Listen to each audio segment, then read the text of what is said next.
Joining the Black Rifle Coffee Club is like setting your coffee delivery to autopilot. As a club member, you get your favorite premium BRCC roast delivered fresh to your door with no shipping fees. Just pick your coffee, select the amount, then set the delivery schedule, and you're done. Easy as that. Join the coffee club today to save big on your favorite roasts. All right, welcome to the Black Rifle Coffee Podcast with myself, Kevin Reeves, Baker Levitt, and Jeremiah Wilbur. Hi, Jeremiah. How's it going? Really good, man. Really good. I like to start the show with, how do you take your coffee? Black. Always? Yep. Summer, winter? Doesn't matter. Black. Yep. Hot and black. What would it take for me to get you to drink one of those, like the foofiest shit that we have up front right now? With Dude. all the whipped cream. That's blue and stuff. Yep. There's no way, dude. No. There's no way. No, nah. I'm not a milk guy either. Lactose intolerant. Oh, yeah. Yeah. So, I was talking about this the other day, actually yesterday. I got the kids some Oreos. And when I was a kid, I was always like the funny kid with gas at inappropriate times because I thought it was hilarious. I'd be walking in the grocery store with my mom, and I'd wait until we passed like enough. farts are funny always. And I would just rip it. And my mom would be like, really? I actually think I was like very lactose intolerant. Oh, probably. My mother always said that my brother, as a child, could fart at will. And we were driving down Eisenhower Drive in my mother's Cutlass Supreme, bench seats. This was, God, 35 years ago.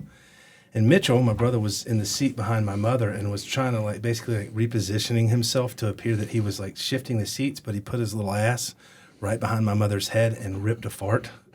And my mother, while driving, turned around and dotted my 10-year-old brother in his lips. Not in the cheek, not slapped him, popped him square in his mouth. I like Swole it. his lips up. Yep. I like it. I got smacked a lot as a kid. Yeah, me too. I mean this. That saying every day of the week and twice on Sunday, that was my ass whipping schedule. And the reason it was twice on Sunday is because I'd get beat before church and after church. Okay. Yeah, for sure. Well, it was always justified, though. They're like, don't do this. I'd do it. I'd get smacked, and that's just the way that went. But I remember the straw that broke the camel's back is when I was a grown man. I was like 18, and Mom went to smack me, and I blocked it, and I was like, not today. She tried to kick me. I think there was one time in my entire life when I got my ass beat, I didn't deserve it. Oh, I deserved it every time. Yeah, I think I'm just saying one because nothing's 100%, But yeah, I deserved all the I shit. had 4 brothers and sisters. My mom would just whoop us all. Yeah. She'd just be like, yeah, it was just if you thought about doing something today, whatever. And if you I'm already didn't do doing it anything, today. Yeah, exactly. and if you did do anything, it was for the times that you got away with shit. Exactly, Yeah. dude. Things. I can remember that as a kid. Like, why did I get whooped? Yeah. So today, we're here to talk about the War Party movement. Yes, sir. But I would like to learn about your history. All right. Where'd you grow up? So I grew up in first part of my life in Montana, mostly in Ennis. My dad kind of bounced around. He was a cowhand, just trying to make it, and then went to college. So he kind of worked his way through school, cowboying, to work his way through school to be a nurse. While he did that, we moved from Ennis, Montana, up to Havre, and then we kind of back and forth on the Indian reservation while my dad was in school. And then he became a nurse. And then I want to say I was about, I was like 13 or 14. I moved to Las Vegas for junior high and high school. And my dad became a flight nurse, and he ran, he was the program director for Mercy Air for about 25 years. That's flight nursing. That's no joke. Yeah. That's a skilled human. Especially back in the day. It was pretty new then, wasn't it? I wouldn't say it was new. Well, it's not as advanced as it is No, today. definitely not. I mean, my dad did a lot of groundbreaking stuff, back in, this would have been in the late 80s, early 90s. I think he was 90 or 91. I think he became a flight nurse. So I went to high school in Vegas. Super cool because I had that upbringing of Montana. My dad was just, he's a ranch hand, so all we did was hunt, fish, everything outdoors. Mom was the same way, very, very, very outdoor oriented family. Mom's the tie to the reservation. Yes, my mother. My mother is Muscalero Apache by blood. Mm-hmm.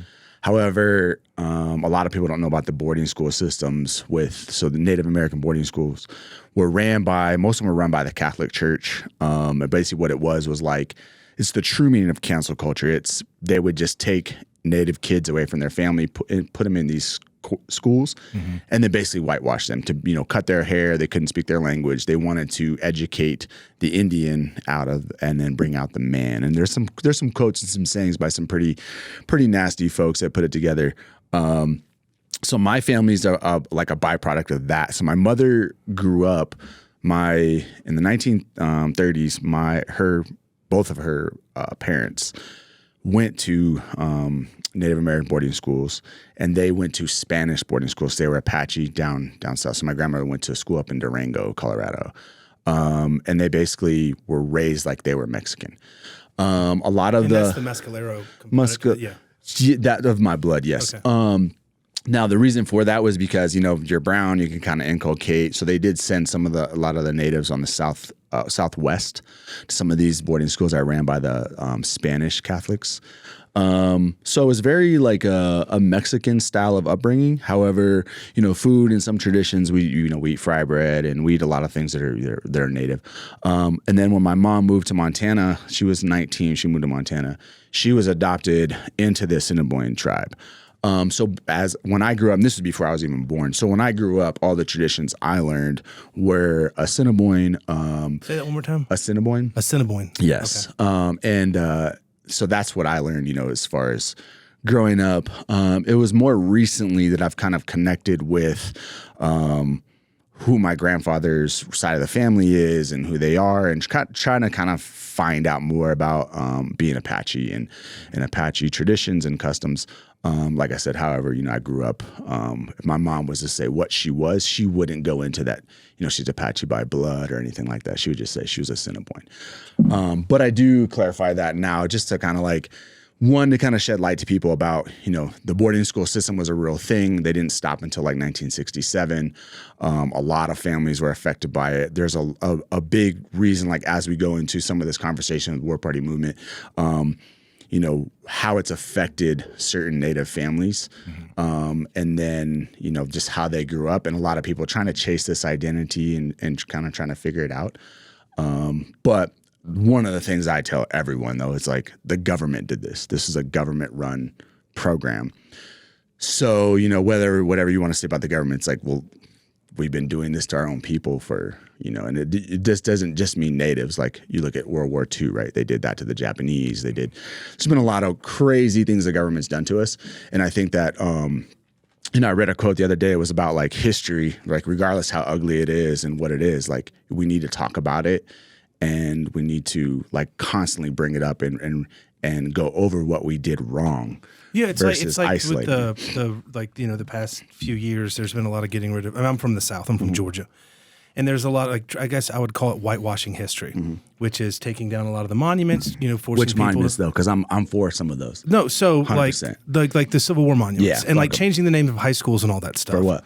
So here's the thing: when you look at, so I'll give you a different perspective, and I understand you're from the South, but when you generally, if we're studying generally as like a general and a war historian, what he did, like phenomenal general, right? Like leading troops. However, when you look at the history of those monuments, almost every single one of them isn't like a General Lee was this awesome general. They're all like bullshit, cheaply made statues that were made during Jim Crow laws to remind black people, like, hey, don't forget where you are. So, like, when I see a dude with a Confederate flag and I'm in Colorado, I'm like, bro, what is that? Like, what are you doing? You know, so I'm not saying that. This is a long way of saying, like, for instance, the Navajo use the swastika, like the same symbol is a Navajo symbol. But if a Navajo kid had that on a T-shirt, you'd be like, whoa, what the fuck is that, dude? So the Ku Klux Klan took that stars and bars and basically made it their symbol.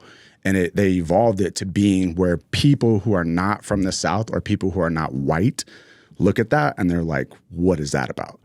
And I understand, and I've met like black dudes that are like, no, I'm from the South, man. Like, you know, one of my first roommates in the Army was from Georgia, a black dude from Georgia, and he had stars and bars in his room. You know, like he wanted to hang it up, and I was like, and in my mind, like I'm a half-breed Indian kid from Montana and lived in Vegas, and like the only people I ever saw like with that were like, whoa, those dudes are racist, you know, and they were hard R. They were like very overtly racist, right? So that's why I kind of have this like weirdness when it comes to like what you're talking about. I agree with you. I do agree with you about erasing history and forgetting about it. I just don't like the glorification of certain things and the history behind it. My point is when you remove monuments, statues, whatever the term is, you begin to erase parts of history. Correct. And I think that those things are important because I think you need to tell those stories. Yeah, absolutely. Because we're not a perfect country. You know, it's like Black Rifle, we're not a perfect business. Like, and I'm sure the way that you do your stuff, you've made mistakes along the way. And I think it's important that you talk about that stuff. And I think that we do a disservice to the other generations coming down the road by getting rid of a lot of these things. 100%. And I'm agreeing with you. You have to talk about this stuff. Like, my thing is just of like, especially in the South, a lot of the monuments in the South, they're not at like a place where a battle was, where it's representing like both sides of the story, and a monument to say like this was a Civil War battle, all these men died. Though a lot of the ones in the South are definitely glorifying a figure, and they were a reminder. Like when they, like you see some of the ones they tore down, they're literally hollow bronze, like sheep. Statue's a really good word to describe it. Not a monument. Yeah, they were like, hey, the Jim Crow, like, don't forget where you are to Black folks, kind of a thing.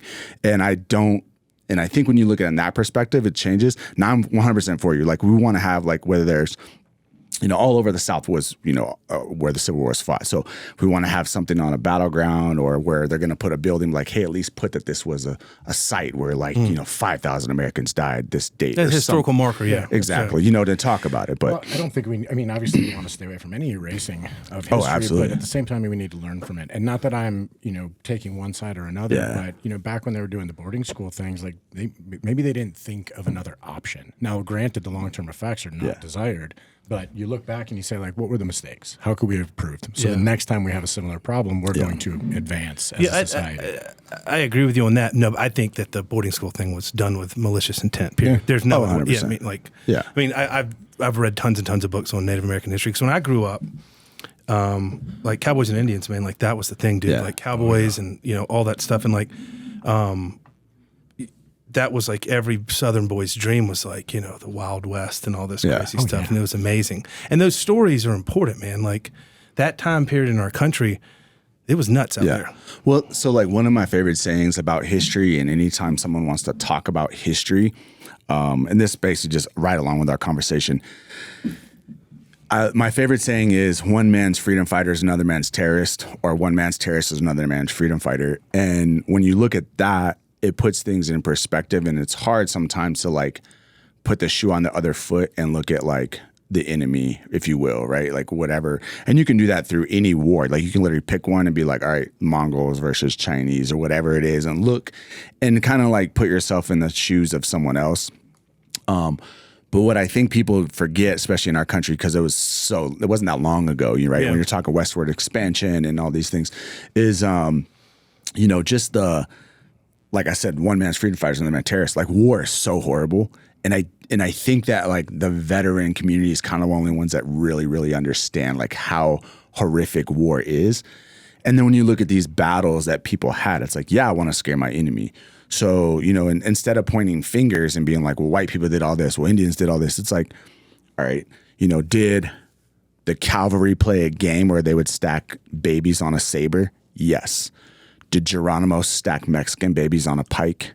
Yes. But you have to be willing to address both of those and look at it, in my opinion, I look at it from a warrior culture, not from a perspective of like, oh, woe is me, they were so bad to us type of feeling. Does that kind of make sense? Absolutely. So it's like the warrior side of you is innocent. like, and the warrior side of you is like, okay, like, you know, like I understand the fear, the intimidation, the psyop tactics to doing some of the things that they did, you know, and you can't just put one filter on it, you know. And an example is, especially in the Native community, you'll see a lot of people, so just past Thanksgiving, right? And you'll see a lot of people talk about the Wampanoag and the Pequots were massacred by the Pilgrims, and they make this very, very like white versus red. This was, you know, don't celebrate Thanksgiving type of thing. But when you really look at it, that time period, the Mohicans and the Mohawk fought with the Pilgrims against the Wampanoag and the Pequots. So it's not as black and white or white versus red as some people would want you to think it is. It's just war is fucking horrible, right? And like you got to look at it from a different mindset of. I think it's the that. optic. It's the optic, and I've seen it. Working overseas, and I will literally see the news that is put out, and having been there, and I'm sure you're in the same position. If they point the camera this way, it tells one narrative. Oh, absolutely. They change that angle and look at it from another side, and it's a totally different narrative. Absolutely. And then the media just gets to weave in there and change it to whatever they want. They roll with the hot hand. Like what 100%. Sensationalism, like what's going to get the biggest reaction? Not what really happened, and understanding from a 360-degree view. It's just how do we get people worked up and excited and pissed off and all that stuff. Well, it's advertisement now, right? Like I forget what year it was, but I remember I was reading some article about the very first time that they started advertising in newspapers. And it was in New York City. This guy basically was like selling penny newspapers, but he would sell all the ad space in his penny newspapers to all the businesses. And as soon as that started, you see the advent of fake news, and they literally have stories in like early 1900s of like men on the moon and like clickbait, like buy the paper, of course. So you can, and it's like this is humans. This is hasn't changed. And that's through time. Yeah. I have a question. So when you were MP first, and then you were a Green Beret. Yep. Like, when did you start kind of exploring your Native American past and history and all about that stuff? Like, when did you really dive? When did you really dive into it? I mean, my whole life. Like my mother. The Warriors had a saying that they say today's a good day to die, and my mother we would say that almost like I love you in our house at times. And it wasn't every time you went off to school or something, but a lot of times my mom would be like, today's a good day to die. It reminds you that, like, and what it means is I'm right with the Creator. I'm right with my family. Like, I'm doing everything I can to live as hard as possible. And if I die today, like, that's okay, and I'm accepting it. And the Warriors looked at it as like the same way. Like, this is why there was ceremony when they could before a battle and all these other things, because they wanted to embrace that spirit of like, okay, I'm fighting for something. I'm prepared for that. So that was there, and then powwows, just everything you think of, like my whole entire childhood, until I went to the Army. When I left for the Army, I would say I didn't go to powwows and wasn't as connected. I think the Army almost kind of disconnected me in a way because my first duty station was Fort Hood, Texas. So, I didn't know anybody there. I just, I go from graduated high school, and literally like 2 weeks later, I'm basic training and then going to Fort Hood, Texas after that. So I think just being a soldier in a new place, I was just trying to, just be a good soldier and focus on those things with always the mindset of like, I grew up in this very like warrior culture of household. The reason I ask that is like, I'm looking at this like through your Native American history set, and then I'm looking at it through your last job as a Green Beret, that mindset. And like, did those things play together to make you better? Like, did the growing up with that warrior culture and those stories, did that help you be a better soldier? And then when you were a Green Beret, did that help you understand that culture and the war, the Plains Wars and all that crazy shit? Did that help that? Did that make any sense? Yes, okay. yes. So I am like a student of history, especially like war history, warrior cultures, war. And the coolest thing I think, that I like to remind even my Native friends is that our Army, literally since the invent of the Army, if you go back to King Philip's War we were just talking about, the first recognize of like what is special forces are the Mohawk and the Mohican warriors that train with the Pilgrims to make them like an SF version. I forget the guy who was like in charge of this little platoon of raiders, basically. This is where like special forces starts in our country. But when you look at just that, it's like Like Rogers Rangers and stuff. Right, Yeah. Rogers Rangers, and they learn tactics like the French Indian War. Like they learn from the natives. Wherever you go, we inculcated all these tactics. Like even the Texas Rangers, like, yeah, they had pistols and they got the Navy pistol and figure out how to use it just like the Comanche would use their bow. But like if they didn't ride that well and use those same tactics, they were not able to function against that enemy. So and then you fast forward to today, right? Like the baddest helicopter on the planet's named after some of the best warriors the world's ever seen, the Apaches.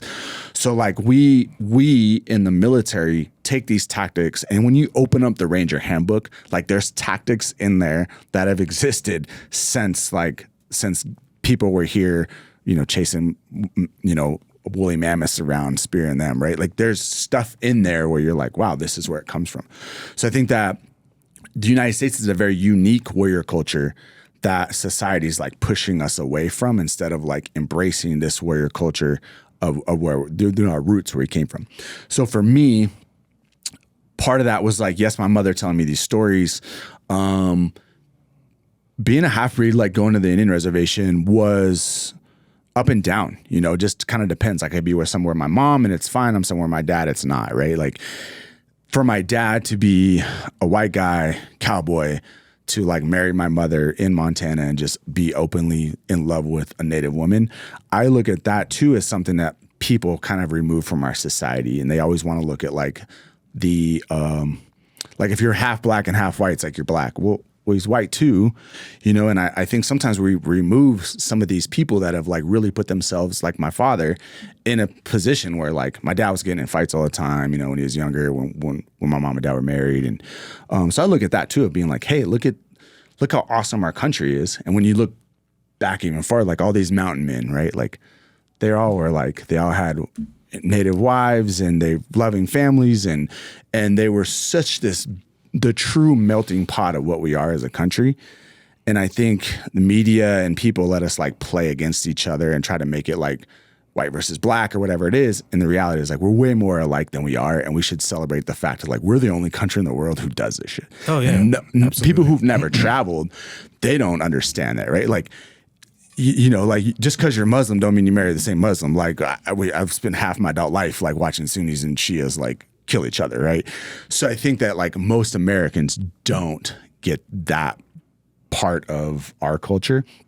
So to go back to your question, my father played, I think my mother probably played the biggest mental mindset for me on how to be mentally strong and like embrace that warrior culture. And my dad gave me more of the tangible skills. My dad boxed in the Army. He was a pro boxer. So I grew up like, my dad rolled up like a sleeping bag. We punched a sleeping bag when we were like 4 or 5 years old, just like everything we did was like tough, outdoors, fighting. We started doing martial arts, like kickboxing and karate when I was like 10. Like everything was this very like, weakness is not allowed in our house. Like we're not allowed to show weakness. So you got the best of both worlds. Yes, I believe so. Did you always know you wanted to go in the military? Oh yeah. From when I was like 3 years old, like I would just play and it was funny because, the way my dad would say it, he'd be like, airborne ranger. Like he'd say it like that. And that's how you say that. I mean, for the audience, that's the correct vernacular pronunciation. Very much romanticized by civilians, as is the sniper. Yeah. Like civilians are like, oh my God, they're sniper. Yeah. So, I mean, yeah, just playing guns, playing in the backyard, playing with friends. I feel like everyone has a calling in life, and I knew at a very, very young age that I wanted to be a soldier. I think for me, what I did, I always underestimated myself and my abilities. And like, it sounds What do you funny. mean? Like, how so? Physical ability, mental ability, intellectual? Physical abilities. I mean, yeah, I was 96 world champ, and then we did Taekwondo. I was 96 world champ. Like, there's a lot of things that like I was very good at, but I would still like downplay everything. It's a confidence issue. Performance anxiety. No, it was confidence. It was confidence. So like for me going into the Army, my first, 7 years of the Army, well, a little bit less than that, about 5-6 years of the Army, I was just regular MP. I was like, I won like warfighter. I would compete in anything that would happen. Like when I first got to the unit, my first sergeant was a marathon runner, and we would go on runs. He'd run like Alpha Group, and he was like, "Hey, we're doing Baton Death March next month. You're doing it with me." I'm like, "Roger that, first sergeant." And I won Baton Death March as a private in 2000. So like but I didn't look at those of being like, I can do this. Just another day at the office. I remember at Battalion in 2000 was the first time I saw Rangers. Ranger Battalion sent some guys, and I just saw those dudes. Was like, dude, there's no fucking way. Like, I'm looking at like with their beret and their tabs on, and I'm like, damn, that's crazy. And I just underestimated myself. I was just like, yeah, I'm good. I can run fast. I'm good at PT. And then when I was a drill sergeant, and this is even after I did PSD at JSOC. Like I went through a little selection with them, and I go be a drill sergeant. And while I was there, I think it was more of like I just had the grandeur of like I wanted to do something different. And Sapper School was like literally across the street from us. And for those listening, what is Sapper School? Sapper School is it's a patrolling course, a leadership course, just like Ranger School. It's shorter, but they focus on demolitions and sabotage. Most of it's field expedient, so it's all like stuff, how do I make a bomb out of things laying around the office, right? So that was Sapper School. And I looked at it and was like, wow, I would really like to go to Sapper School. And I honestly said it as an MP thinking like I would never go. It was just kind of like maybe I'm hyping myself up. I don't know. And I basically kind of like fell an opportunity to be able to go to Sapper School. I went over and I used to roll with them all the time. And they had an awesome little fight house. And one of the guys I rolled with all the time, he's like, dude, what are you doing? And I was like, what do you mean? He's just like you're better than every instructor. Like, what I mean? He looked at me like a peer, and I never had anybody in with a tab to, I'm an MP dude. I wasn't around like tabbed out dudes or like badass guys, right? Even though we had like gunfights in Iraq and like crazy shit, but like I never was around like anything like that. No one ever gave you a little push? Not really, no. Yeah. I mean, I was always kind of like the go-to, like if there was a competition or we did something around the company or another unit, it was like Jeremiah will do it. Wilbur will go do it, right? Just I think it's different when you think about like you're the biggest fish in the pond, but you don't know necessarily how to get to the other pond, right? You know what I mean? Or like are those nothing but sharks in the other pond? You like, don't know where you're gonna look. Yeah. That's why I said like maybe it's a little confidence thing until you know. No, it was so fear of the unknown. Yeah, sure. No, 100%. So what happened was I got an opportunity. Basically, the guy was like, "Hey, you can walk on to Sapper School." He's like, we only take 40 people, but most of the people fail. Because like it's just like air assault or any other course. Like you hold up your brown underwear and you don't have them. It's like, all right. Yeah. Like you have time to get it, but like if you don't get it, like you might fail packing list or you might fail whatever. So he's like, just show up. And I showed up and I got in. And I ended up being like honor grad at Sapper School as an MP. Never did demo calcs in my life other than SWAT stuff on SRT. So I knew a little bit of breaching, but like I'm literally there with, combat engineers that's their job. So I was very intimidated and I just studied and tried my fucking hardest every fucking day. And I think that was the kick in my ass to be like, and it was almost kind of a cockiness too, where I got done with this and I was like, you fucking kidding me? Like, this is it? Like, this is what the Army had? When's the test? So I graduated Sapper School. Right when I graduated Sapper School, I went to SLC for what is SLC? Senior Leadership Course is what they had just changed the name from ANOC to Senior Leader Course. I went there to their MP course, and I won the like Ironman, which is like the top PT award, and I was on the commandant's list. So I was walking off the stage at graduation, and the MP commandant was a Ranger. And the colonel was or the general was a Ranger, and then the sergeant major was my op sergeant when I was at Fort Hood. And I remember him, and he was a Ranger because he went through right before they changed like where only combat arms could go to Ranger school, and they had just brought it back like maybe a year. I think this is like 2008 timeframe, so they just brought it back. So as I get off the stage, he shakes my hand and puts a Ranger tab in my hand, and I'm just thinking like, oh cool, like drive on tab, like thank you sir, like. Cool, like I'm never gonna go to Ranger school. And my sergeant major is like January 3rd, and this is like December like Exodus starts. Like it's like December 18th or something. It's like January 3rd. What? He's like Ranger School. And I was like, Roger that, Sergeant Major. So Did you have any idea what Ranger School was? From Sapper School, yes. Okay. Like I learned, from that, and it was funny because they even sent some Sapper instructors down the class before me, and they failed and were right back. And so I was like, okay. And anybody who's done the Ranger packing list, like over Christmas break, I'm trying to do this. I also don't know how to swim, so they laughed at Sapper School and they said that we found a small part. It's a small part. It's a small part. This story got so good just now for me. So at Sapper School, there's a giant lake day, and anybody who's done Sapper School knows there's a ton of stuff you do in the water. And I failed the lake swim. I didn't make the time, and they were laughing. They were like, "We found Superman's kryptonite. It was the water." Like, because I can't fucking swim. I do anything else. I can walk all fucking night, but I couldn't swim. So over Christmas exit, I'm trying to get between that 2 weeks of Christmas, I'm trying to get my packing list together, Ranger School, and learn how to swim. So I basically took swimming lessons, and learn how to swim. So let me real quick. I'm guessing you were a really lean, wiry guy at this point in your life. Yeah, I've always been. No body fat. Yeah, probably not. Okay. Yeah, I've always been pretty athletic. So I go to Ranger School, go grace to God, go straight through, no issues, no recycle, nothing. And then that was basically while I was there. I was like, I'm not going back to the regular Army.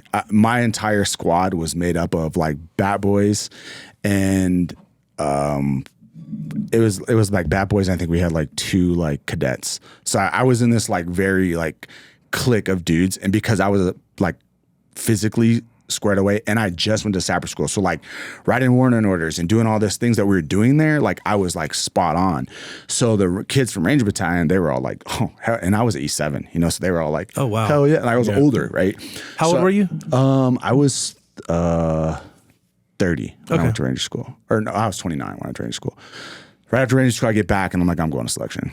Yep. So I went to selection. How long from the time you graduated Ranger School till you went to selection? 3 months. Oh, so Sapper, Ranger, selection. Yep. That's a lot. Physically fit, peak. No injuries? No. Wow. No injuries. Yeah. No overuse injuries? No. Oh, damn, dude, that's really impressive. Different. Yeah, sounds like it. After watching that video, you falling over that fence, you are built different. Yourself up and standing up.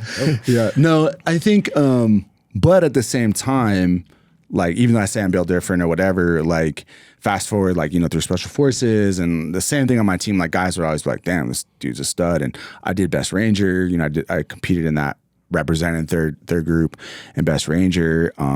Didn't do so well. I mean, that was probably the hardest 2 days I've ever done in my life. Really? That's a kick in the balls. Let me jump back into Ranger School. So there's 3 phases of Ranger School. What was something had to be hard for you in Ranger School? What was challenging? The cold. The cold? Yeah. I have, and fast forward to my last job in the Army when I was a team sergeant in charge of the High North, basically countering all Russian aggression above the Arctic Circle. But Ranger School was the first time I was exposed and really got a lot of frostbite, a lot of cold weather injuries. And it wasn't that it was super, super cold. It was cold in Dahlonega, but anybody who's been to Ranger School knows, you just don't eat and sleep. So malnourished, you're wet, you're cold, and my hands and my feet really started to affect me. So I would definitely say the cold trashed me. That was the worst experience, the worst thing about Ranger School to me. We finally get a really good, honest answer from someone when I ask that question. That's true. But, and also, heat and cold injuries, those can be lifetime. If you've had a heat stroke, you've got a super high likelihood that can happen again. Yeah. So that's how it was, fast forward to doing stuff in the Arctic. I was, we do this training with the Swiss where we cut a hole in the ice and you have to ski into the ice, get your ruck, your weapon, your skis, everything, get out. And then you're basically there with a partner. Once you get out of the ice, you kind of run up the hill and then your partner helps you change and do this, right? One of the things that exercise does is it also kind of shows you how someone's going to react. Physically, I cannot move my hands. I'm the same. So if I go in the water and I'm that cold, you have to unzip me, help me get going. I can move, I can talk, I'm fine, but I physically cannot move my hands. I'm exactly the same. And when we go up on the mountain, whatever it might be, Yeah. my buddy Anthony Rich would immediately boil water and give me bottles to put my hands in my pocket so I could warm them up because I couldn't do zippers, carabiners, nothing. Yeah. So you go through the Q course. What's your MOS in the Q course? I was. Is that the right question? Yes. Is it Yeah, I was an 18 Echo. And that's Communications guy. What was hard in the Q course for you? The hardest thing in the Q course, I think, was, my attitude probably. Oh, that's a first. So I went through the Q course. I almost didn't graduate. I went through the Bravo course first. So I went through from selection to selection, language, SUT, Sierra School, and then start the Bravo course. From selection all the way through, I peered number 1. I was the leadership award. I was the sergeant major. I was in charge of everyone. I don't want to say leadership award. There wasn't that yet, but I was peer number 1. And I was a sergeant major in charge of everyone. Was I E7, a double tab E7? Yes. But I also looked at that as like, should every other kid that's here be learning from me? Like, yes, this is still the Army. Like, I should be the best I can be. So I really kind of fulfilled that like first sergeant major role. I butted heads with some cadre doing that sometimes because I wasn't scared to stick up for dudes. You know, like if so-and-so needed a pass because his mom's sick and like he's scared to turn it in or whatever, like I don't give a fuck. Like, let's go talk to them, dude. Your mom is sick. You need to go. We need to address this issue. So I got a lot of respect from a lot of the cadre from that. And then again, peering number 1, I go to the Bravo course. And that's weapons sergeant. Weapons sergeant. Okay. As soon as I walked in the course, never forget his name, Haddow Green. If you're listening to this, you're a piece of shit. You're a puto. I'm going to slap shit out when I see you to this day. There it is. I'm very happy with Haddow Green. Oh, okay. So I walk in and he's in charge of the Bravo course. He kicks me outside. He's like, get outside by myself. He smokes the dog shit out of me for like 3 hours. And the whole time berating me, telling me that E7 shouldn't be in the course. Hey, bud, I went through selection as an E7. Like, I'm here. Like, I don't know what you think. But basically just judging me off of my rank and then saying, you know. Why would someone judge you? Why would that happen? I don't know. So I really kind of copped a bad attitude at that point about everything. Was that an ego thing? I don't know. I think I developed an ego from it because I was just like, I was in my mind, I was humble. Like, I was like, dude, what are you doing? Like, you know, because when I would talk to other cadre, I'd see them at the gym or something and they'd be like, what happened, dude? And I'm like, tell them. They're like, what the fuck are you talking about? You know, like, so fast forward, I ended up getting a staph infection from rolling. I was just training all the time and I got a staph infection and I couldn't go to the FTX, the Bravo course. Got rolled. What does FTX mean? The field training exercise. Okay. Basically, the culminating event, the last 2 weeks of the Bravo course, I didn't go. I got rolled back a class. Black Rifle Coffee's ready-to-drink cans give you the perfect balance of convenience and quality. If you want a Spartan-level caffeine kick, try Ready-to-Drink 300, available in caramel vanilla, rich mocha, and more. Made with an electrifying blend of MCT oil and amino acids, Ready-to-Drink 300 packs a serious caffeine punch that will supercharge your day. Ready-to-Drink 300 is perfect for people who need their coffee quick, and you can find it at blackriflecoffee.com or a convenience store near you. For decades, buying a silencer has been difficult. But in 2005, Silencer Central set out to simplify the suppressor buying process. So what happens when you buy from Silencer Central? Well, they help you find the right silencer for you, they handle the paperwork so you don't have to, and they give you a free NFA gun trust so you can share your suppressor. Silencer Central allows you to pay while you wait. They make sure your purchase is carefully prepped, packaged, and protected until the moment you're approved. Once approved, they deliver it straight to your door. So whether you're planning your next hunt or putting together a range day, you'll enjoy every shot you take with Silencer Central, straight to your front door. So I go out with the next class, and they separate us into 2 teams. I'm the team starting on one team, and another guy's a team starting on another team. On my ODA, I had 11 Charlie from Ranger Battalion there, and he was like shit hot, 11 Charlie. So we set up our mortar pit. The civilian guy comes out, old retired Green Beret. He's like, the best mortar pit I've ever seen. But it's literally a guy who is like an M-Lock instructor in Ranger. He's an E6 staff sergeant. It should have been that good. Should have been that badass, right? So about 5 minutes later, my guys are like, hey, they're fucking up the mortar pit. So we run down there, and they're in the other team's in there moving stakes around and jacking it up. So I literally was like, if you touch one more fucking stick, I'm gonna beat the fuck out of you. So the team sergeant jumps, and it's in a pit. He jumps in the pit, grabs a stick, looks at me, and flings it. So it's like, all right, here we go. So me and him fucking tie up, and I choke the fuck out of him. And then the cadres thought it was funny. They were like, shit happens. Talk shit, right? It's dog park It's a Bravo rules. course. Yeah. So I'm thinking I'm good. We get back that night after everything's over, and no one's counseled me yet. And it's like 9 o'clock at night. So I'm like, yep, here it is. So they pull me in the office, and they put in front of me a stack of pink cards and a stack of blue cards. So you get peers. So at that FTX, it was 13 versus 13. I had 13 blue cards that all said, like, I'd go to war with this dude. I would love to serve on a team. Basically the exact same things that said the entire time I was in the Q course. And the other one, I remember one distinctively, because that kid, I saw him, ran into him in 10th group. He said, I'd rather eat this piece of paper than work with him again. But he wasn't on my team. He was on another ODA. And they gave me this big speech about like, oh, if you can't work with another team and like all that, just a bunch of bullshit, like after being on an ODA now. I'm like, yeah, whatever. So he kicked me out. So I'm waiting to go see the group sergeant major, the SWIC sergeant major about everything. Like 2 months go by, and this whole time I think I'm getting kicked out. So I'm looking for another job. What do you do during that 2 month period? Basically just like check in every day. So you're like in limbo. Yeah. Okay. In limbo. The good thing for me though was when I went to go see Sergeant Major, I already had like 10 cadre go see him. When I walked into his office, I literally thought he was just going to send me to Robin Sage.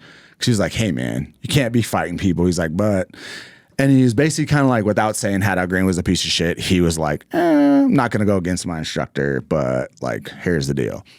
Because when I went in there, they had every single blue card. Like he looked up, they have your whole packet from the whole performance. So you're like your Q course passport, so to speak. Basically. Yeah, okay. Yeah. So he sends me, he's like, hey, you got to go to that go course. So I was like, okay, not a problem. I go to that go course. Real quick, how long was the Bravo course? I don't know. I think they're like 10 weeks maybe. Oh, okay, so it's not like 6 months or anything. It's close. It's like 4 months maybe. Okay, so it's not like massive part of your career. It's just it's a course. No, it probably added about 7-8 months to my manageable time in the Q course. Yeah. Okay. I go to the Echo course. It's funny because I ended up being like I was like the honor grad at the Echo course and stuff, but I never pulled the Sergeant Major card ever. And I had previous jobs when I was at JSOC where like I had Sergeant Majors I could go to. And I didn't want to do that. I wanted to go through the Q course. If I made it like off of me. So when I say my attitude, I think I really had to like adjust my attitude and not be negative towards anybody else who was around me and really try to embrace that like leadership role of like, hey, I'm still at E7. I'm a double tab E7 with combat experience. I need to help these other guys through this course. Real quick, what year was this? 2011. Oh, 12. So GWAT is full tilt boogie. Yep. Okay. Yep. So, and that's what I think, for me, and everything was fine. I go through the Echo course. I go to Robin Sage, like, same thing, peer really high and back on track. But I think that was kind of the first time in my military career where I self-assessed in that, like that heavy. Like I was like, dude, what the fuck did I do? Like I'm that fucked up. And I wasn't perfect like that. Like especially the other ODA, like when I was out there at the FTX, like I fucking hated those dudes. Like fuck them. Like I was an asshole. And I could have conducted myself differently. And then fast forward to like my military, my special forces career. I go to third group. I'm in the, multiple deployments to Iraq and Afghanistan, or to Afghanistan and Iraq, I should say, because Afghanistan first. My mom was really sick, and I was like, hey, what's the chance that maybe I can change groups? So I could I've only got like 3 years left in the Army. I'd like to spend some time with my mom, closer to Las Vegas if I could go to Colorado. And I was even willing to take like an ROTC gig or something, like whatever. I needed to do something with my mother because she was dying. So super easy, within like 2 emails, the group sergeant major switched me. They're like, boom. Is that a big deal, switching groups? It's not. It's not a big deal? Nope. Okay. The sergeant majors make it because I saw that everyone who says it is full of dog shit because I saw the email traffic from S1. It's literally 2 sentences on 3 emails. It's 1 email to one group sergeant major to the other, and the other guy says, yep, I'll do that. And then that email gets sent to the first SIFCA sergeant major, he's like, I'm good with it. Roger that, guys. And S1 switches. Pretty quickly? Super quick. Because everything I imagine with all the stories I've heard is like the bureaucracy and the red tape and how slow everything goes. It's bureaucracy because people are in charge of you. So your company sergeant major doesn't want to lose you, your battalion sergeant major. Like, it's this layer of shit. But if you could actually just talk to just the group sergeant major and he's like, yeah, okay, yeah, switch. Like, and not to get on special forces, but like we are the worst at talent management on the planet. At what? Talent management, Okay. managing your guys and trying to make them happy to, life. What is that? Like family, work-life balance. Yeah. Like they talk a lot of shit about it and the officers talk a lot of crap, but the officers have breaks built in, whether they go to ILE or they go to schools for these years or whatever it is, where the NCOs don't. Like you get on a team and you're running, you go to SWIC, like you're on a team for 24 months, you're eligible for the SWIC list. Then you go be an instructor. Now you're instructing at Robin Sage. You work 7 days a week, just like you're deployed. You see your wife every now and then. Like it's just run, go, go, go, go, go. And then you go back to a group and it's just the way they manage talent is hard because at the end of the day, when the sergeant majors, whether it's a battalion level or group level, when they have to fill slots, they're looking at names, or excuse me, they're looking at ranks and MOSs on a board that have to go places. And then they need to send, if it's a good gig, like let's say there's a first sergeant job open in Tampa and third group has to fill it. They're not going to send a bum to Tampa to represent third group. They're going to send a stud. Well, that stud they pick might be like, hey man, if we go to Tampa, my wife will divorce me. Like I have to stay here at Bragg because my wife is, she's going through this master's degree program and this and blah, blah, blah. Instead of like just trading and being like, here's another guy. He's awesome too. Like send him. They're like, no, you have to go. And it's like, no, wait. It's just ego and laziness. Yeah. So there's that part of, I think that's where, to me, where the sergeant major stories come in, where people have good experiences or bad experiences, with changing groups or getting certain jobs they want in the military. Did you enjoy your time as a Green Beret? Oh, I loved it. Yeah. Yeah. It's cool. Yeah. But then, when we were talking about confidence, I still think I underestimated myself to a point, where like, if the E5 me would have saw the E7 me, I'd have been like, no fucking way, dude. Like tabbed out like that and combat experience and doing the things I did. But at the same time, I almost kind of like, I would have liked to do the long walk and I kind of messed myself up because I was already after 15 years in the Army. So long walk is to go to Delta. Yes. I was already past you have to have less than 15 years in. So again, that confidence, I think I kind of held myself back. And I'm not saying I would have made it through CAG selection or through OTC, like who knows, but I'm that kind of guy where like, I don't like leaving things out there. Yeah. The what ifs, So you don't think you were done serving, which leads us into the next topic, which is why you're here. Yeah. You're still serving. And let's transition into what you got going on now. Because I think that's super important. Okay. Yeah, that was a fantastic segue. That was really good. That was really good. So one of my favorite sayings about leadership is no one cares what we've done in the past, only care what you're doing right now. And the military is the perfect example of that because you get to see that firsthand of like the been there, done that guys, the way they lead and how guys follow them versus the guys that are like, they're still getting after, still crawling in the mud with their boys. They're still doing what their guys are doing and they're not removed from that. So that being said, I didn't know how to navigate the transition in the veteran space. I started social media as soon as I retired, and it was to raise money I was actually raising money for the Green Beret Foundation. I was like, well, shit, I need to create some kind of way to try to get this going.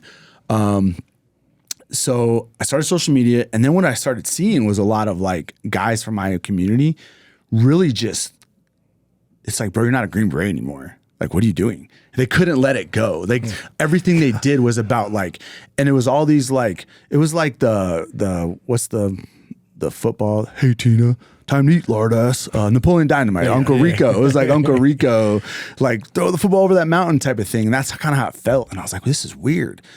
So anyway, I really looked at that and was like, well, I want to do something different. I want to help influence people in the veteran community if I can.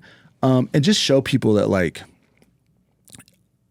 I was 40 when I retired. So it's like, how young is that? You know, You still got a whole lifetime ahead of you. yeah. Well, you look at dudes like nowadays, like someone like Cam Haynes, dude's like 55, 56, and he's like shredded in great shape, like just crushing life, right? So it's like, that's possible. You know, when I was in high school, like a 50-year-old guy was like dead. He was dying, you know? Like, Dude, do you remember when we were like 18 and like the thought of being like 30, you were just like, holy shit. Well, Do you have fun anymore in life? Yeah, you know what I mean? exactly. Like, I remember being a private and Yeah. seeing dudes in like SF, shit like that. I'm like, that dude is 55. I don't know why he's still in slinging the gun. 100%. And in reality, he's like 35. Yeah, kind of a gray. Yeah. crow's feet real bad. Anxious. So all that being said, I was supposed to go work on a OGA doing anti-human trafficking in Africa. My last day in the Army was January 31st, 2020. So we get ready, spun up for this deployment. Everything's getting ready to go. We're getting ready to go to Uganda, and we do one trip and then shut everything down from COVID. So while I did this, it was the most rewarding mission I've ever been on because of when I look back at my time in the military, it was like and especially now that like Afghanistan's unfolded and all these things we have to unpack, right? I just look back at my time and I'm like, it was for my boys on my right and my left and nothing else. Whether they were Afghans or they were Iraqis, they were still my boys on my right and my left, and that's what it was for. So I can't, because again, one man's freedom fighters, another man's terrorists. And I think that like some veterans battle that, especially seeing like Afghanistan like fall apart that way. Like, what did we do? It was for nothing. And it's like, so that being said, it was one of the first time everyone on like conducted something and was done with it and was like, dude, that was bad. Like, we help people. Like there's no taking it away that we help these women. Well, you're truly affecting change. Truly You're able to see creating it change. immediately. Like a gunfight's a gunfight, and then Correct. after in politics, there's like Yep. so many facets Yep. of what that becomes and what you actually accomplish. Absolutely. But that's like immediate gratification. Absolutely. Yeah. So we get back and You told me this is Uganda, right? Uganda. Okay. So everything happens, and then I'm like, how do I do this for Americans? And I started kind of like looking at you know, human trafficking and what's going on in our country, trying to dive down it, and then really reconnecting to the Native community. My mother, when I was growing up, she worked a lot on Indian reservations, and it was everything from just like helping a woman, you know, get more food or babysitting for them or removing them from abusive relationship. That was, my mom did that a lot. And I was like, how can I, you know, my mother had passed away like 2 years before that. And I was like, I want to do something that brings honor upon my family as well as work in the community and continue to live like that Dio Presley Bear. Like, what is being a Green Beret? Like, just because I don't serve in the army anymore doesn't mean that like, yeah, I can't carry that forward. You're not. So that's like me. It's like I was never in the military, so I never served, but that doesn't mean I can't serve now. Yeah, 100%. I'm probably more capable now of helping than I would have been at 18, 20, whatever. You know. You were perfectly prepared. I mean, through your military career in conjunction with your heritage, and then that last trip right before you left lit the fire to make you perfectly designed to do what you're doing now. So I started really diving down the MMIW issue, which stands for Missing Murdered Indigenous Women. And like a fact, it's over 5,000. I want to say it's like 596, or excuse me, 5,996, something like that. I can't remember the exact number. I read it. But it's but in 2016 they did a study, and out of over 5,000 missing Native women across our country, only 116 were put into the DOJ and actually investigated. So it was one of those things, and as I started thinking, like, what could I do to try to create some change? So basically what War Party Movement is, it's a t-shirt company, a drop shipping t-shirt company. My margins aren't great. I don't have a ton of money, but what I'm able to do with a couple $100 here and there has been so cool to see, especially the veteran community help me. So I start this t-shirt company, and my intent was to be able to try to just send some funds to, like, if someone's needs a cadaver dog, like I can pay $300 to get that cadaver dog to go out and help that family or whatever it is. And my messaging behind it was more of like, when you look at the colors of the medicine wheel are on the logo, and those represent a few things. But my mother was always, the biggest thing she said would always push on us as kids was that it represents all the colors of the people of the world. And the prophecy of the seventh generation is about where there is no race. We're all the same. There's no red, there's no white, there's no black. We're all the same people. So I really wanted my messaging to be that way.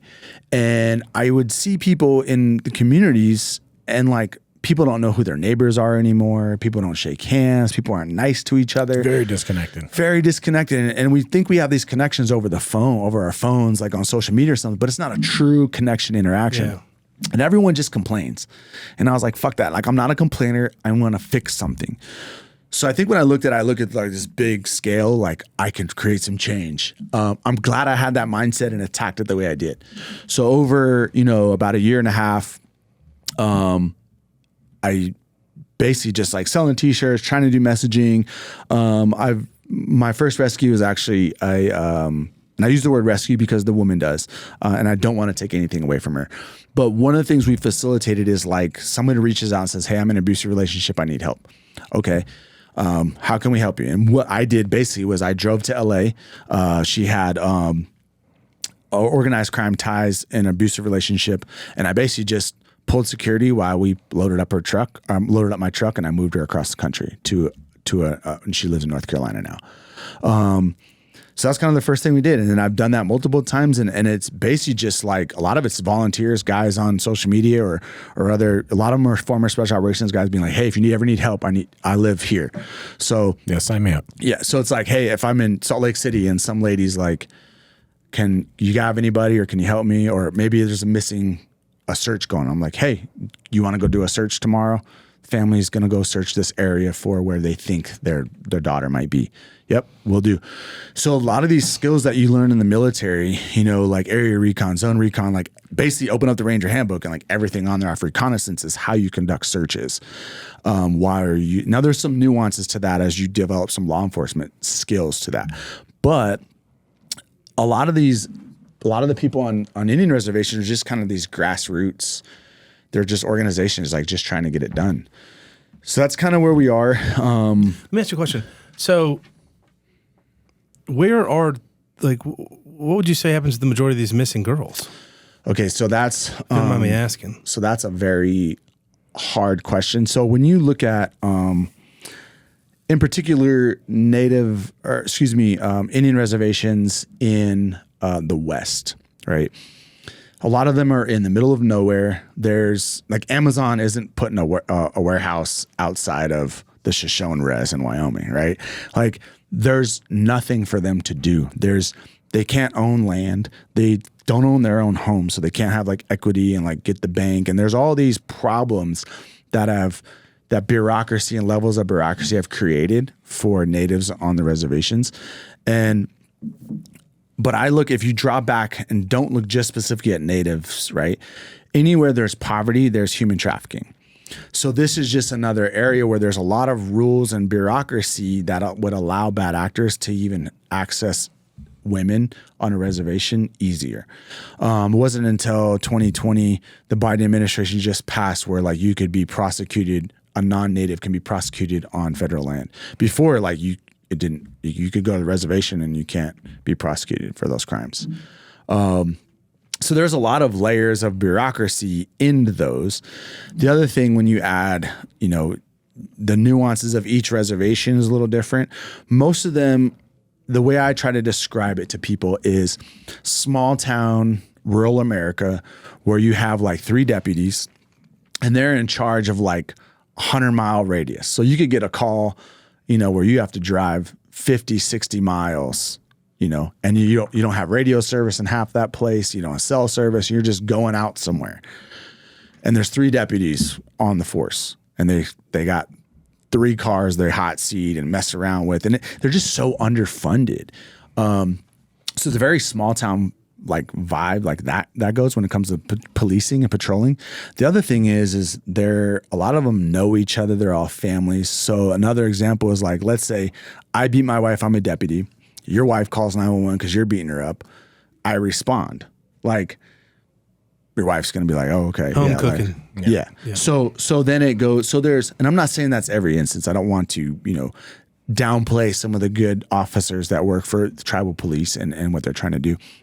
The fact is they're just overwhelmed. Another statistic is there's 516 recognized tribes in the United States. Only 111 use and implemented the Amber Alert and Silver Alert system. Oh, wow. That's bizarre. The other side of it is if you're not physically enrolled on that tribe living on the reservation, you won't get those Amber Alerts. So on the Navajo reservation, let's say you're driving from Flagstaff to Albuquerque, basically a link to the Navajo reservation, and an Amber Alert goes off. You could be Navajo, but maybe you work construction down in Phoenix. But because you're not physically living on there, you're not enrolled in their system, you'll never get the Amber Alert. So we could be driving, down there, and there could be missing vehicles, people, girls or kids or whatever going past us, and you never get the Amber Alert because it only goes to them. So that's a money thing. That's there's some bureaucracy in there, but it's also funds And allocation. aren't the funds. tribes generally speaking like really like closed off to outsiders? Or is that like a Hollywood thing?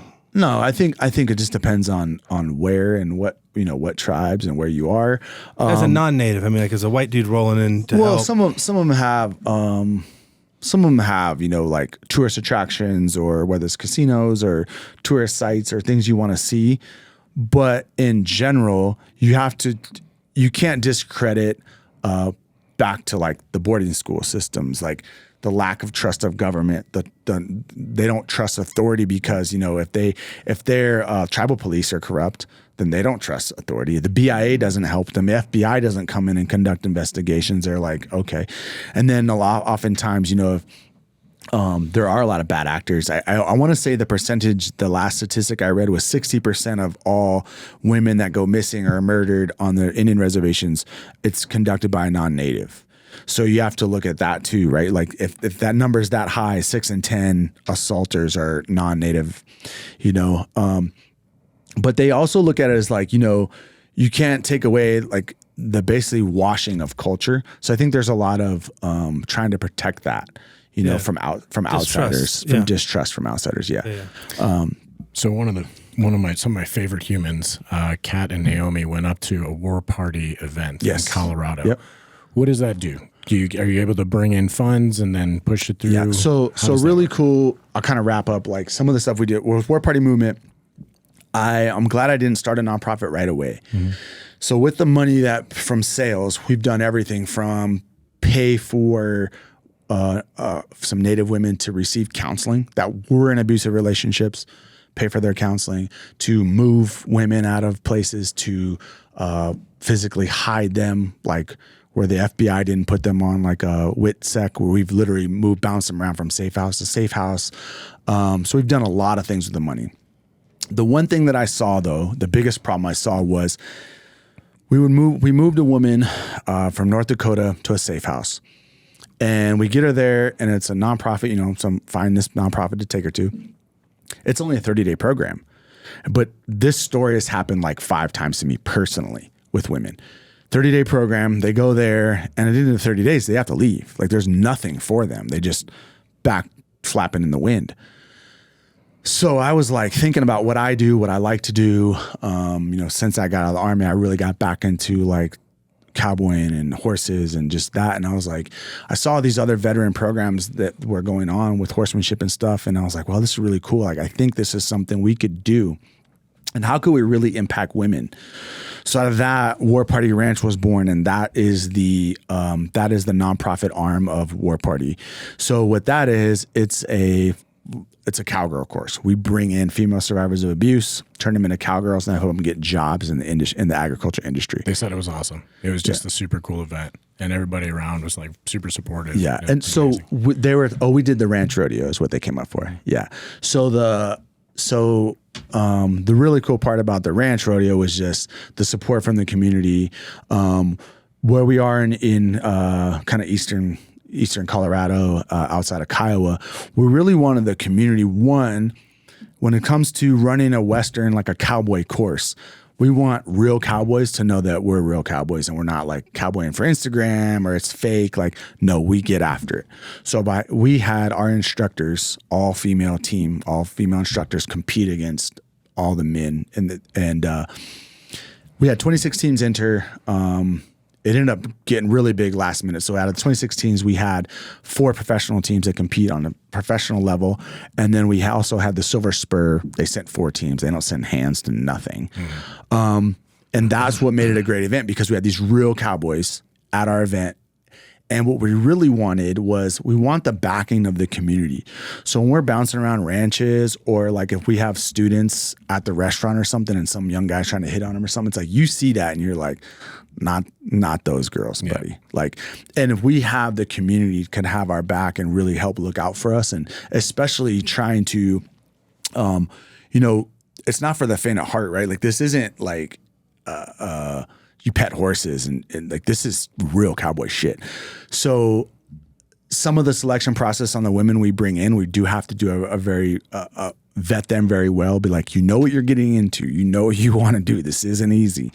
In the same right, that world also is very abrasive, so we were trying to take women that experience trauma in their life, but also empower them with the skill set that like 99% of the men in the country can't do, but also have like just difficult things in their back pocket. So if you fast forward 5 years from now and life gets a little tough or something happens to them, they kind of laugh and they're kind of like, well, it ain't snowing, right? It's like talking to like a dude who went through Ranger School or a Green Beret or Navy SEAL or something. They're just kind of like, it kind of sucks, but it ain't that bad, right? Yeah. So like, to give those kind of experiences to them, but to also have, we don't pull punches. Like, they're going to be around men, they're going to be around abrasive people and humans. And that's just kind of how people are. Right. But we know that if we have the community have our back, so that's why we put on that ranch rodeo. We are going to make that an annual event, that ranch rodeo. So we were able to do with the funds for the ranch rodeo, because we just stood up the nonprofit in July. And what I wanted to do, I'm really big about like showing people where their money goes. I don't want to be like ever accused of doing anything negative with people's money. So what we did was, there's a Native girl that I've been working with War Party Movement for about a year.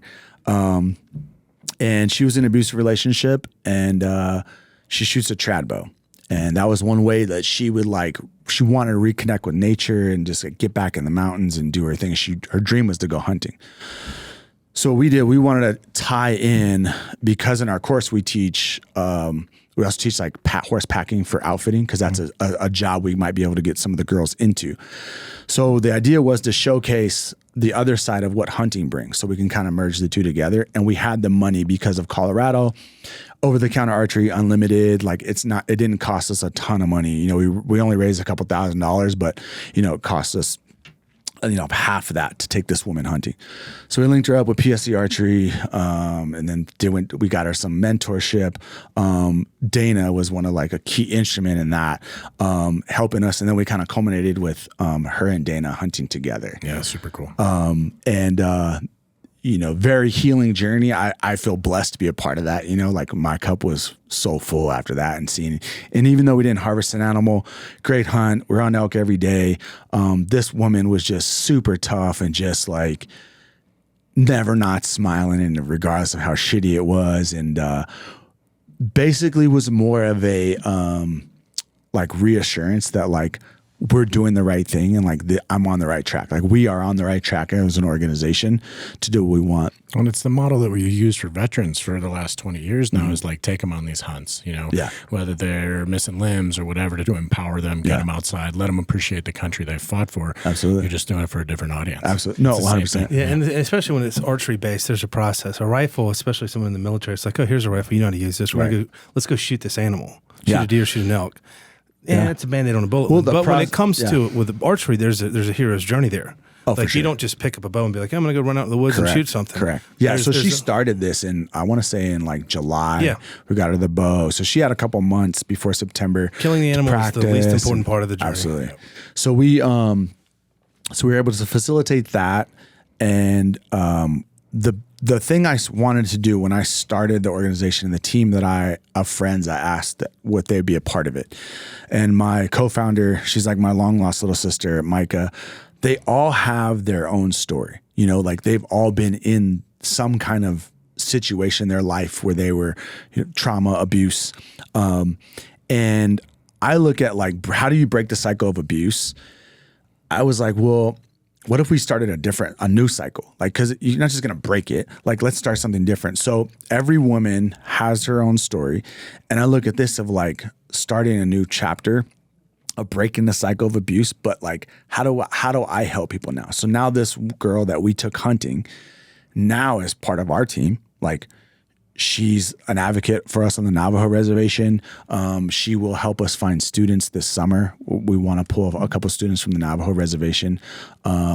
So now when I say like adding a new site, now she's giving back to her own community. She's back being involved in her community and teaching archery. Purpose. And she wants to teach hunting to women. At this point, exactly. Right? So you take the subject matter expert. It's like the SEER model. Like, learn it, do it, teach it. Yep, absolutely.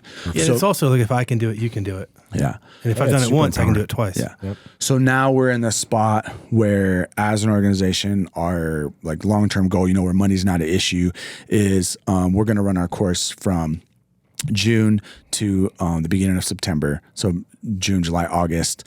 We're running 10 weeks. Our goal is to do 4 women, to start off with 4 women, and to get them no bullshit. The vision is you're from Mississippi.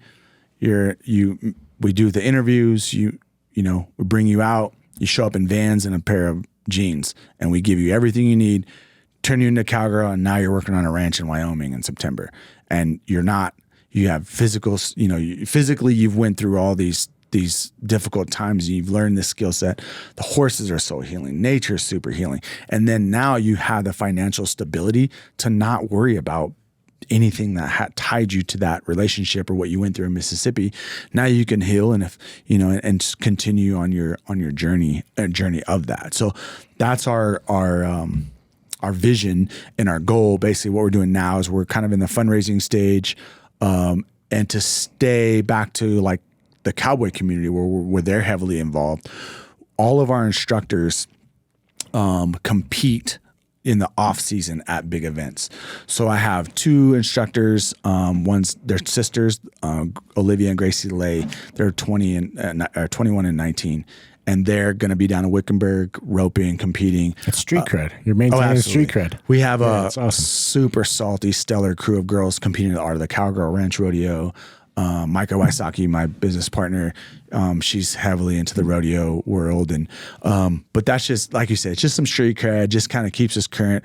But also, in our opinion, it's ways to network and get other people to showcase what we're doing. So, fast forward, we have our students are coming back to compete with some of these girls in these competitions or learning a new skill, because the cowboy world is my favorite thing about it. From retiring is like it never ends. Like you meet a dude who's 70 and he's still learning and doing it. It's just it's such a cool pursuit of life, and there's just layers and layers. It's like jiu-jitsu. It's just layers on layers on layers and layers of just there's so many levels of the shit. So that's where we want to be, is basically that SF model, like working ourselves out of a job where we start to replace some of our instructors in the future with students that came through our course. Trainer. Yep. So Awesome. Back to that, like starting a new cycle versus, completely just saying break the cycle of abuse. Very cool. So as we wrap up, I got to ask, what's the significance of the flag? Okay. So, I'll try to keep it quick. So this flag, one of my really good buddies, Mike Riley, he was killed in 2019. This was on his kit. And last winter, a guy hit me up. He was a crew chief, a medevac crew chief, and he's like, he just saw me like posting about Mike, and every now and then I was talking about him. He's like, "Hey, is this your buddy?" It's like, "Yeah." He's like, "Jump on a call with me." So he tells me that he was the guy who medevaced Mike out of Afghanistan when he died. And the guys came and they took all his equipment and did everything, and they basically just threw everything out, just left it in the helicopter. Like, we don't want any of that shit. So instead of throwing everything away, he goes through all the guys' stuff to make sure there's something from the family, or he's found like feathers or just things guys carry. And this was on his kit, and he's like, I didn't want to throw it away, so he put it in his foot locker. And he reached out to me. He has actually in Cheyenne, Wyoming. So I go up and have a beer with this guy, and he gives me this flag. So what I've done since I've had this flag is I take it on all my adventures: skiing, climbing, ski racing. It's on the back of my saddle, and it's just kind of a physical reminder of, like, when I see this, I don't just see one person, my mom, my dad, all my buddies, and it's like they're living through me. So now, like, today's a good day to die. It's like I chase life as hard as I fucking can, and like, I don't want to die old. I want to die in like an avalanche when I'm like 65, right? I get bucked off a horse and get like, I don't know how I'm going to die, but it's going to be glorious. That's how I feel. And he died doing what he loved doing. He was a fucking warrior. So it's just a tangible thing to be like, dude, I just keep living. So I just thought it was really cool. This is a cool experience for me, being like a Black Rifle Coffee podcast. I'm like, so I just wanted to, this is just like a physical reminder that, everyone that's been in my past meant something to me, is here with me all the time, That's awesome. It is awesome. I'm going to call you when you're 64. Because remember, I said like when we were 18, thought of being 30. Let's go skiing. And you're like, yeah, be like, yeah, bro, when I'm 75, man, I'm going out in a blaze of fucking glory. I'm not done. Yeah. I'm still fit. I can't thank you enough for coming out, sharing your story. Guys. Fucking awesome tale. Where do people find you to support it? So warpartyranch.org is website, War Party Movement. And then my personal, so both those Instagrams are just War Party Ranch, War Party Movement, and my personal Instagram is Jeremiah_Blackbeard. Reach out to me, reach out to, anybody. You can hit me up anytime. Buy a shirt, support them. Yeah. So the shirts we're transitioning away from putting the money to some of the things I said before, to where War Party Movement will be just a support arm for War Party Ranch as we start getting heavier and heavier into more students and what's the significance of the red face, the red handprint over the face? So the red handprint, it basically just represents that the murdered and missing Indigenous women, and it's like they're being silenced. So that's kind of the significance of that. And now it's basically just like the universal symbol of MMIW. Most Americans don't know how crazy that is, and this epidemic of what's going on in the Native community. So it's one of those things where it's just like, even just awareness for it, and back to, the original Americans, the original warriors of this continent, and these people that really helped shape our country into what it is, good, bad, and different. Like, they need to continue to thrive and live. And it's basically just trying to protect them and look out for that. So, but that's just more of like the awareness symbol. Yeah, the red handprint. You're awesome, man. No, that would make one hell of a coffee bag. It would. It would. That would be super badass. Yeah. Wouldn't be the first time. Yeah. All things awesome. are possible. But no, thank you guys. I feel super blessed being here. And no, it's fantastic, really man. awesome. Thanks for coming out. Really appreciate you. Heck yeah. We'll see you in the future. Follow-up story.